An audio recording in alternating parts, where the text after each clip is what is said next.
Hello दोस्तों, welcome to my YouTube channel Islamic name. मेरा नाम साक्षी है।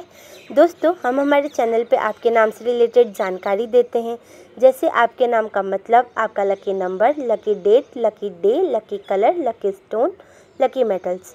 उससे पहले सब्सक्राइब बटन दबाकर चैनल को सब्सक्राइब करें और वीडियो को लाइक करें। तो आज इस वीडियो में हम बात करने वाले हैं मुबराज़ नाम के बारे में। मुबराज़ नाम लड़कों के लिए इस्तेमाल किया जाता है। मुबराज़ नाम एक इस्लामिक नाम है और अरबी ज़ुबान से लिया गया है। मुबराज़ नाम का मतलब होता है वॉरियर, मतलब योद्धा। बात करें इनके लकी नंबर की, तो इनका लकी नंबर है 7, मतलब 7। 7 नंबर मुबराज़ नाम के लोगों की ज़िंदगी में बहुत ही लकी साबित हो सकता है। बात करें इनके लकी दिन की, तो इनका लकी दिन है संडे, ट्यूसडे एंड थर्सडे, मतलब रविवार, मंगलवार और गुरुवार।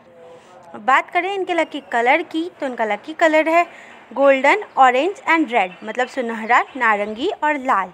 बात करें इनके लकी स्टोन की, तो इनका लकी स्टोन है पेरीडॉट। पेरीडॉट हरे रंग का काफ़ी सुंदर और चमकीला रत्न होता है। मुबराज़ नाम के लोगों को पेरीडॉट रत्न बहुत ही सूट करेगा। बात करें इनके लकी मेटल्स की, तो इनका लकी मेटल है कॉपर, मतलब तांबा। अगर आपका नाम मुबराज़ है तो कमेंट बॉक्स पर अपना नाम ज़रूर लिखें। अगर आप अपने नाम के बारे में जानना चाहते हैं तो कमेंट बॉक्स पर अपना नाम ज़रूर लिखें।